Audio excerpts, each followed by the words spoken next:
కాబట్టి దేవునితో ఒక సంబంధం కలిగి ఉన్నాడు కాబట్టి రోషముతో నిలిచాడు.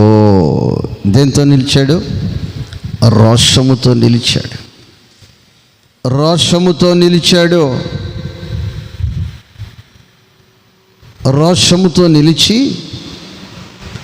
ఆ శత్రువుని గురించి చూసినట్లయితే ఆ శత్రువు చాలా గొప్పవాడు అని రాయబడి ఉంది. ఆ శత్రువు కవచమును గురించి బైబిల్ వివరిస్తుంది. ఆ వ్యక్తి యుద్ధానికి ఉపయోగించే ఆ ఆయుధాలను గురించి పెద్ద చరిత్ర ఉంది. దేవునికి స్తోత్రం. ఒక్కొక్క సహోదరి నాకు చెప్తూ ఉంటుంది, ఒక్కొక్క సహోదరుడు నాకు చెప్తూ ఉంటారు, అయ్యో నా సమస్య మామూలు సమస్య కాదు, నా సమస్య చాలా పెద్ద సమస్య. అందరూ వంటి సమస్య అయితే అసలు నేను లెక్క చేయను, నా సమస్య చాలా పెద్ద సమస్య. నా ప్రభు చేతిలో పడితే నీ సమస్య అది ఎంత గొప్పదై ఉండొచ్చు, ఆ సమస్య ఒక చరిత్ర కలిగినదై ఉండొచ్చు. గొలియాతు డాలుకి ఒక చరిత్ర ఉందమ్మా. గొలియాతు వాడుచున్న బరిసుకు ఒక చరిత్ర ఉందమ్మా. గొలియాతు ధరించి ఉన్న ఇత్తడి కవచానికి కూడా చాలా చరిత్ర ఉంది.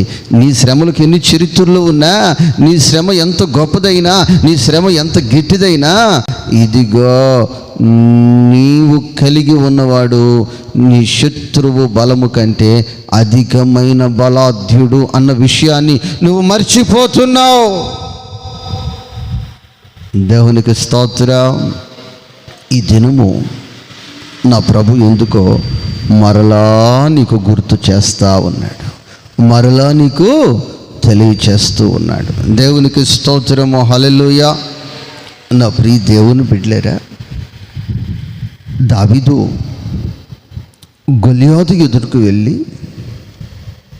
నేను నీ మీదకి యుద్ధానికి వస్తున్నాను అంటున్నాడు. గొలియాతు అంటున్న మాట ఏంటంటే, రేయ్ నీ వాలకం చూస్తుంటే, నీ ముఖమే చూస్తుంటే యుద్ధానికి సిద్ధపడిన సైనికుని వలె నువ్వు లేవో చెప్పు. మరి ఎలా ఉన్నాడు చెప్పంటే, నువ్వు కుక్కను కొట్టే పిల్లవాడిలాగా ఉన్నావు. ఎట్లా ఉన్నావు? కుక్కను కొట్టే పిల్లోళ్ళలాగా ఉన్నావు. కోడిని బెదిరించి పిల్లోళ్ళ కర్రబెట్టుకుని వస్తున్నావా? ఈరోజు నువ్వు విద్యాభ్యాసం చేస్తున్న వ్యక్తివి కావచ్చు. నీ తోటి వారు ఎందరో నువ్వు ఈ సబ్జెక్టు నీ వల్ల కాదు, నువ్వు విజయాన్ని పొందలేవు అని నిన్ను విమర్శించి ఉండొచ్చు. నువ్వు తీసుకున్న సబ్జెక్టు నీ వల్ల కాదని నిన్ను గేలు చేసిన పరిస్థితులు ఉండొచ్చు.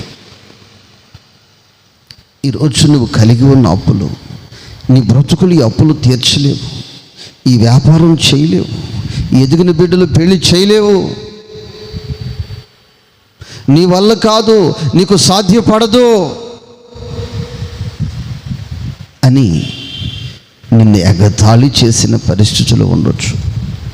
మరి నీ శత్రువు నిన్ను ఏ విధంగా ద్వేషిస్తున్నాడో నాకు తెలియదు, కానీ నీ శత్రువు నిన్ను ఏ విధముగా ఎగతాళి చేస్తున్నాడో నాకు తెలియదు, కానీ నీ శత్రువు నీ కుటుంబాన్ని బట్టి, నీ భర్తను బట్టి, నీ బిడ్డలను బట్టి, నువ్వు కలిగి ఉన్న వాటిని బట్టి ఎంత చీపుగా నేను ఎగతాళి చేస్తున్నాడో నాకు తెలియదు. కానీ ఈ చరిత్రలో దావీదుని చూసినట్లయితే గొలియాతు అంటున్నాడు, ఈరోజు నిశ్చయముగా నేను చంపేస్తాను, నీ మాంసాన్ని ఆకాశములో ఉన్న పక్షులకు ఆహారముగా విసిరేస్తాను అంటున్నాడు. నీ చావు నేను చూడబోతున్నాను, నీ రక్తాన్ని నేను చూడబోతున్నాను, నీ మాంసము ఆకాశ పక్షులు తినటము నా కళ్ళతో ఈ పూట నేను చూడబోతున్నా. రే నువ్వు యుద్ధం చేసే మొఖం నీ దగ్గర లేదు, యుద్ధం చేసే కళ నీ దగ్గర లేదు, యుద్ధం చేసే పరిస్థితి నీ దగ్గర లేదు, కుక్కను కొట్టే వ్యక్తిలాగా ఉన్నావు నువ్వు. నా ప్రీతి